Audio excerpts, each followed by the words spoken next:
Good afternoon. Today I have the opportunity to introduce our speaker, Rynn Caputo. After she and her husband traveled across all 20 regions of Italy, they knew that they were destined to make their culinary passion their life's work. While on her honeymoon, she and her husband decided to quit their Fortune 500 jobs and attend culinary school in Italy for 4 months. Upon returning to the States and recognizing the void of cheeses they'd grown to love, the idea for a creamery was born, and they named it after their sons, Giovanni and Matteo Caputo, the Caputo Brothers. Caputo Brothers Creamery was born in 2011 and is based in Spring Grove, Pennsylvania, and they produce handcrafted, authentic Italian cheeses. Please help me welcome Rynn Caputo as she takes us through her cheesy journey.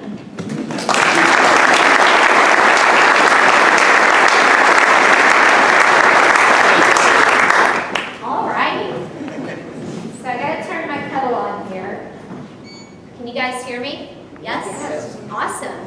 Well, first of all, thank you so much for having me here today. And Lucy, I have to say to you, watch out, because I was a computer science major, and I was a programmer for 10 years, where I actually made it to be a senior manager at Johnson & Johnson before I met my husband on the Jersey Shore.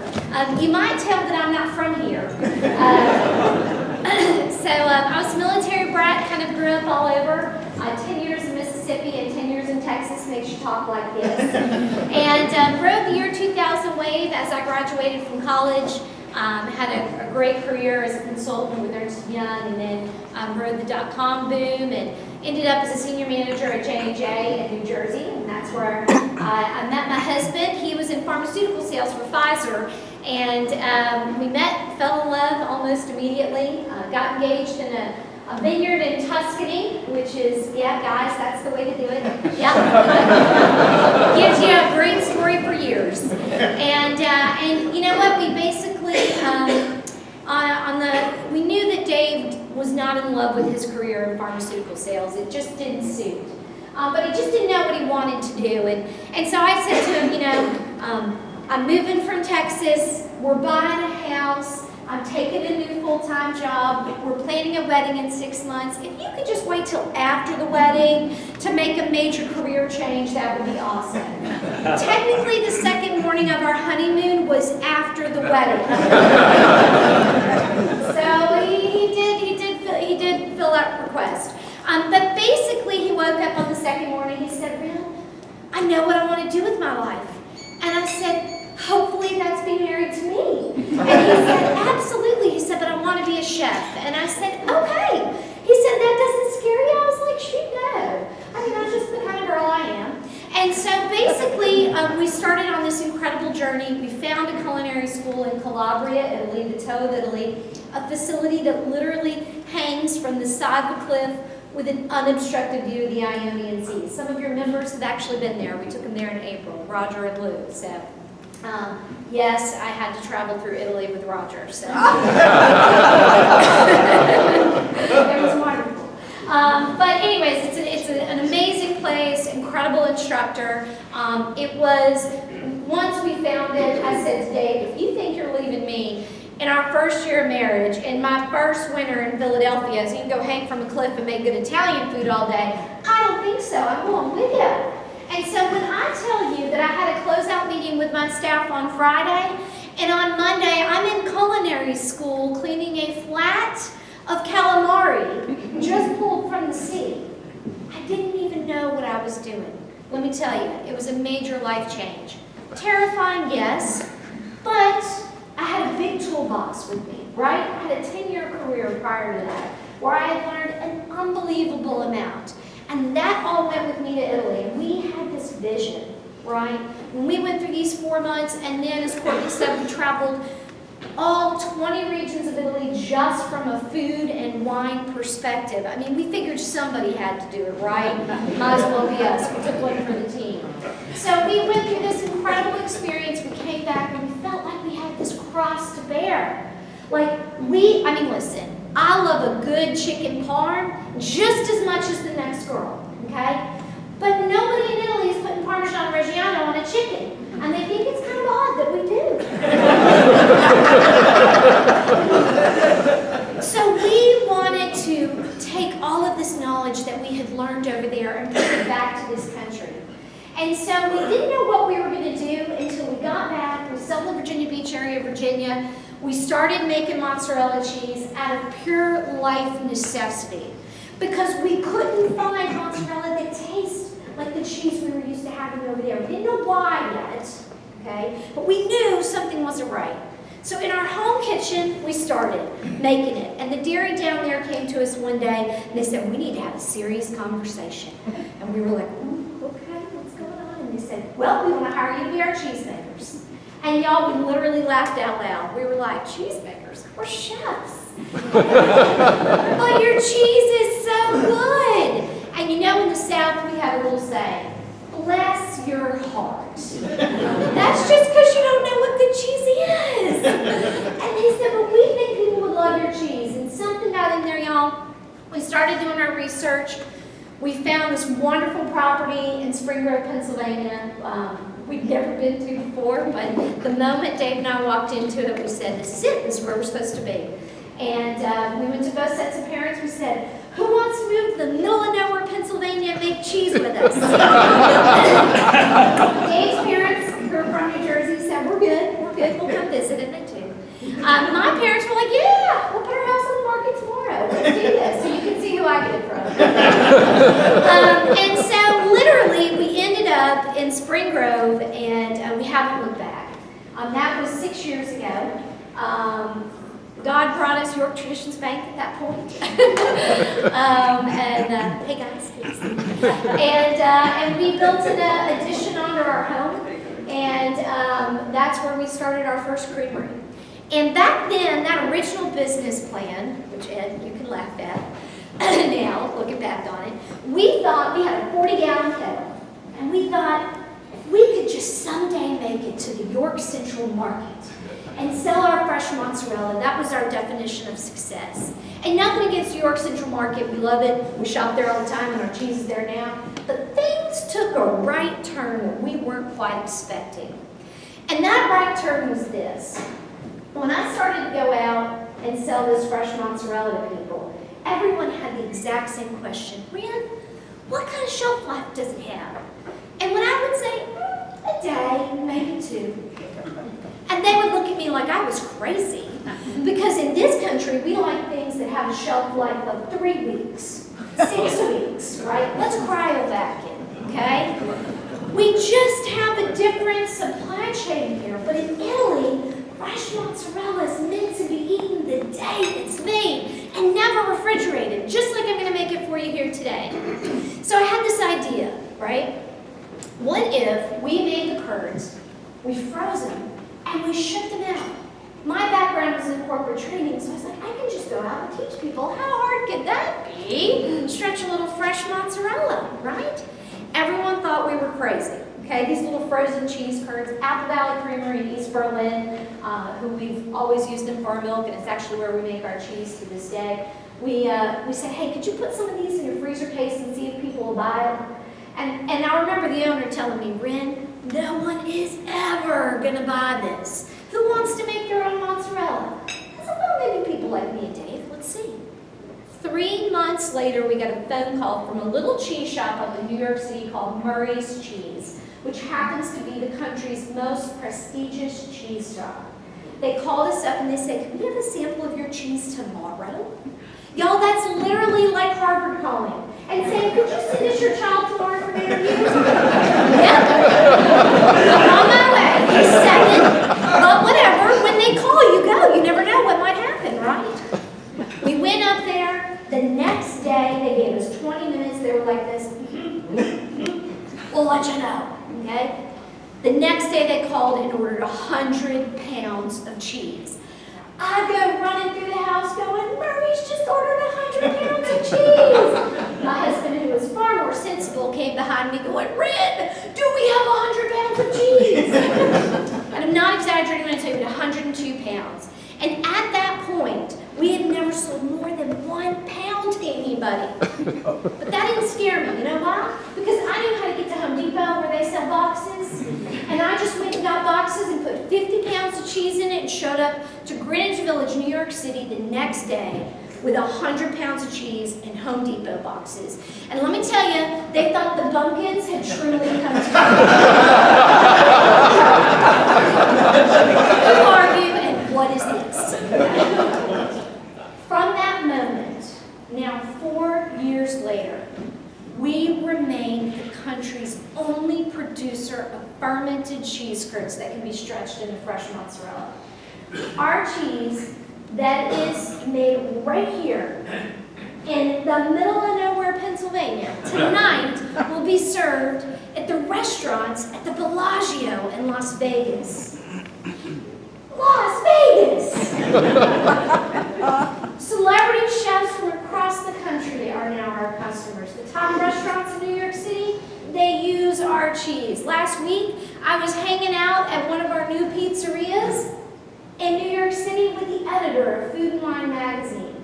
Last year, Shark Tank called us to be on the show. Shark Tank! We said no.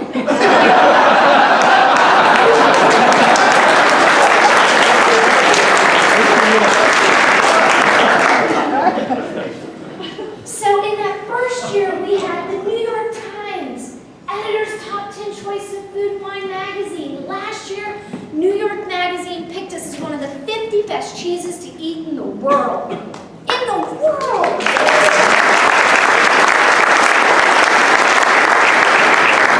And why? Why? Because we were not afraid to make the right-hand turn.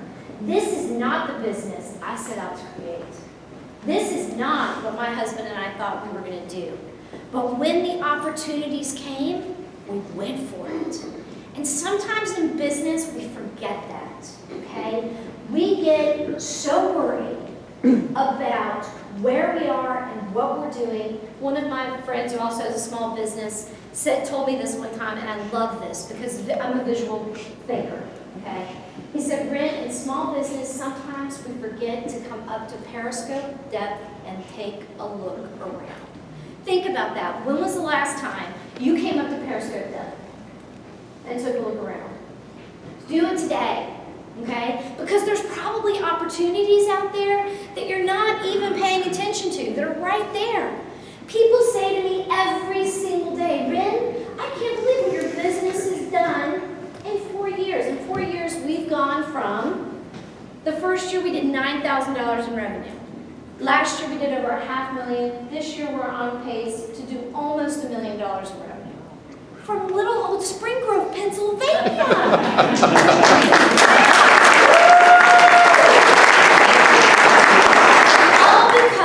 all because we were willing to take that chance. So, since we've been talking about the cheese, I'm going to stretch it for you here real quick. And while I'm stretching, did I do something wrong? Turn it on. Okay. So while I'm stretching, if there's any questions that you guys have, I'd be more than happy to take your questions, and then you can see the mozzarella being made as well. Like, just make the cheese, okay? I mean, I don't know. Questions? Yes? So, do you ship everything overnight? We do currently. We're in the process of working on with FedEx. We've partnered with them, and we're actually taking the cheese and putting it on dry ice in some new coolers that'll give us 2 days. Anything else we deliver, we have a couple refrigerated trucks. So every other week we deliver to New York City, in the local central Pennsylvania area. And then on the opposite weeks, we deliver to Baltimore and Philadelphia. And then every 3 weeks, we go to Pittsburgh. On our Baltimore runs, we've partnered now with Southwest Airlines. And so we can ship air cargo, same-day delivery, to customers we have in Vegas, Memphis, Nashville, Alaska. So it's pretty interesting trying to keep something frozen. That's kind of been a little bit of a challenge for us, but last year Samuel Adams Brewery picked us as we won a contest of theirs where they go out and they try to find the country's most deserving small artisan food or beverage producer. And so we won. And not only did we get a grant from them, but they are now, Jim Cook and his senior staff are now our mentors. And so it's been great. For the past year, we've been able to tap into them. They've really been instrumental in helping us with a lot of our logistics and just trying to kind of crack that nut of frozen distribution, which has been really kind of a game changer for us. How many Yes. employees do you have making cheese? Making cheese. So all employees make cheese. How many? We have a total of 8. We just had a new guy start Monday. And then my parents like to say that they're 9 and 10 because they're very inexpensive labor. I'm often doubling their salary. But yeah, so we have 8 folks. We've got a former chef and general manager from the ACMAC. We've got the former global cheese buyer for McCormick Foods, former director of fundraising for the National Aquarium in Baltimore. So we've got this like unbelievable team who just wants to be there and really loves what we're doing, and so it's amazing. I have to like tell them to take time off because they're just so excited to be a part of it. So it's really, really cool. Yeah. Yes. How many pounds of cheese do you go through a week, and what is your capacity? Yeah, so we need more capacity. So right now we make, this year we'll make a little over 60,000 pounds this year, which sounds like a lot, but most of the cheesemakers in our space, so mozzarella is the country's #1 cheese. We consume over 11 billion pounds of mozzarella in this country every year. So most of the mozzarella cheese producers in this country make in an hour what we make in a whole year, okay? But because we make the only fermented cheese curds, we have, like 2 years ago, Williams-Sonoma came to us and wanted to put us in the catalog. I can't make enough cheese for that. Whole Foods, wants to put us in their stores. We can't make enough cheese for that. So, our goal right now is to build a new production facility where we'll be able to make in one 8-hour day what we currently make in a whole week. Yeah, so it will be huge. And it'll be right there on Main Street, Spring Grove. For those of you who are familiar, the old Chevy dealership is where we have our restaurant. Yeah. Can you tell us what you're doing? I see you breaking things apart. Absolutely. So these are the famous cheese curds that are in here. And I just took and broke them into like silver dollar quarter-size pieces. And then I added a significant amount of salt. I didn't lose track. It's just it takes that much salt. Regular salt or sea salt? Kosher, good question. Kosher or sea salt. Because iodine actually retards fermentation and leaves a bitter flavor in the cheese. So the difference between these curds and every other mozzarella curd that's produced in this country is every other mozzarella curd is made by just taking milk and adding vinegar or citric acid to it. It's a way of tricking the milk into thinking it's the proper level of acidity so that it can be stretched into fresh mozzarella. But it's not technically cheese. That's why if you've ever had mozzarella in this country and thought, gee, it just kind of tastes like sweet, salty milk, you're not wrong. That's actually all it is. It would be akin to someone taking grape juice, putting citric acid in it, putting it in a wine bottle, and trying to sell that to you as wine. Nobody would buy that, right? Not twice, okay? But somewhere we decided it's not okay, you can't do that with wine, but it is okay to do that with cheese and make it the #1 cheese we consume in our country. So that's why when most people taste our cheese, the main thing they say is, wow, that tastes like cheese. And that's because it is. Yeah. It's kind of humorous to me now these days that like Kraft and Sargento and those guys are putting on their packaging now lactose-free. Y'all, cheese has been lactose-free for thousands of years. The first cheese that was made was lactose-free. The process of fermenting it removes the lactose. so long as it's, you know, a couple of days old. So it's very interesting to me. There's a lot of just kind of marketing noise around cheese that's not actually the reality of what cheese is. So here I just added 190-degree water, and what that's going to do is it's going to heat up the casein protein. The whole reason we stretch mozzarella or provolone, get ready for it, provolone is just aged mozzarella. I know, who knew? Look at all you're learning here today. It's just aged mozzarella, and so it's the elongation of that casein protein that doesn't just make mozzarella or provolone taste good, it makes it feel good, it makes it more palatable, okay? It's the same reason we tell you to chunk Parmigiano Reggiano, not slice it, because when you chunk it, it breaks on those natural protein chains. It doesn't just taste better, it feels better, okay? So, now what I'm going to do is I'm just going to gently move all of the cheese curds together to one side here as they're heating up. Any other questions? Yeah. How have you been able to keep your feet on the ground through all this? Like you got a good energy. Yeah. A lot of things have happened, turning down whole foods. How have you been able to keep things in perspective through this whole thing? When you don't get a lot of sleep, so, you know, basically what we figured out pretty quickly was the business was moving at a pace that we weren't capitalized for. So this is why we run trips to Italy 3 times a year, and we have our farm table dinners. So both kind of happened by happy accidents through customers kind of pushing us in that direction. So yeah, we never set out certainly to build a cheese business and a restaurant and touring company to Italy, but the 3 things just had a naturally good fit together.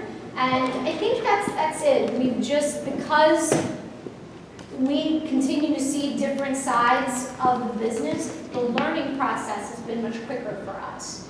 And so, you know, in the beginning, I used to go out and just beg people to buy the cheese. You know, if you called me up and asked about cheese, hopefully you had 2 hours on your hands because I was going to talk to you, okay? Now I understand, used to be if you called me up and you said, what's your recipe for making cheese, I would have dictated it to you. Now you sign an NDA. So, no, I mean, I think because of the aspects of the business and how quickly we move, we just had to learn so fast what we were doing.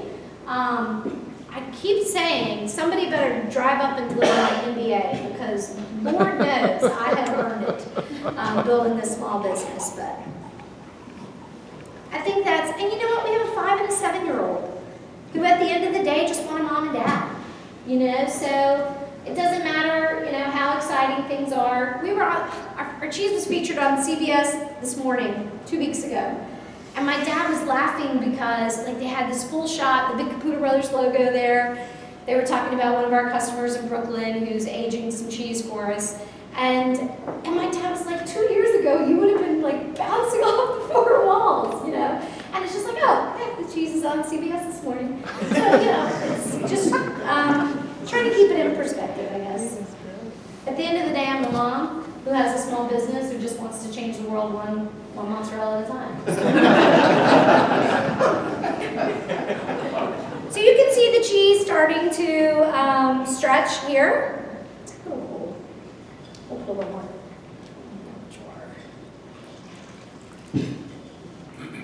But basically, as the cheese starts to, the curds start to heat up, they just start to stretch under their own weight. And I need a little more hot water, but I'm not, so we'll make do.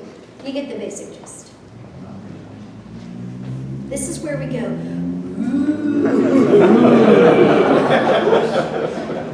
She's stretching mozzarella up there. I know, you see it all the time. How many of y'all have been out to the shop in Spring Grove, either for lunch or dinner? Yeah! Or to Italy with us, Lou. We have a good time. For those of you who've heard about the dinners, we do have some seats available in November and December. And the trips next year are all sold out, except for the April trip, we still have 8 seats. But if that's something you're interested in, you can go on our website and check that out. Any other questions? Yes, ma'am. A couple of them. Yeah. What local restaurants carry your cheese? favorite way to eat it and a favorite recipe? So locally, you can find us at the Millworks, Mexitali, Tutoni's, Scazzara's Old Mill Inn, or whatever their new name is. This is what's pretty cool, right? So who knows Scazzara's? Out going towards Gettysburg? Yeah, right? Okay. How would you describe it? A roadhouse? Yeah, you know, biker bar, maybe even, yeah, okay. They use as much cheese in a week as Del Posto. Del Posto is Mario Batali's flagship restaurant in New York City. Wow. Yeah, that's crazy. My favorite way to eat it, so there's a cheese called stracciatella, which is strings of mozzarella soaked in heavy cream. Oh.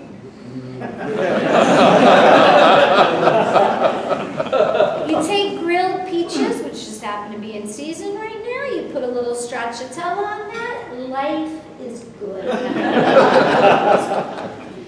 So I love stracciatella, and that's probably the most popular. There's a great, if anybody ever gets out to Hanover, there's a great pizzeria in the Amish markets out there, Artisans in Oak, and they use our cheese.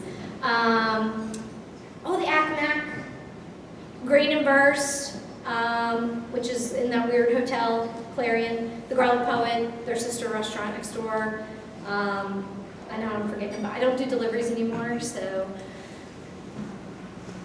Hotel Hershey. I don't know, they'll come to me. A recipe, you know what, we're in tomato season, everyone loves caprese. So literally, 2 weeks ago, we sold 80 orders of caprese at lunch. We see 45 people. Yeah, I mean, everyone loves some sliced tomatoes, but just the nice thing about caprese is you don't always have to do it with tomatoes. Go with the seasons. So the cheese loves apples, it loves pears, it loves strawberries, blueberries. We, in the winter, will roast beets and slice them and put it caprese style with some candied walnuts. It's just wonderful. Yeah, I mean, it's let me make cheese, but those are hopefully answers to your questions. So I'm just going to take and roll this under here, and I'm just going to make one little ball of mozzarella for you here so you can just see how the process works. So I'm just folding this like a pair of socks. We put that into the baguette shape, and this is what's perfect for caprese. You can stop right here. You just slice that right up and layer that with the tomatoes. It's super easy. And you can get, we do actually sell the mozzarella already stretched on Wednesdays at the shop. We do lunch every Wednesday. So I'm just going to take one end, roll that under, gently rest that between my thumb and first finger, making a seed for Caputo with the opposite hand. Push it into that seed, let go, squeeze it to the tightest fist you can till you feel the cheese start to break. That's where the word mozzarella actually comes from. Mozzare means to break or to cut in Italian. One finger right underneath, transfer the palm of your hand, and there's your little ball of fresh mozzarella, and this is where we all go.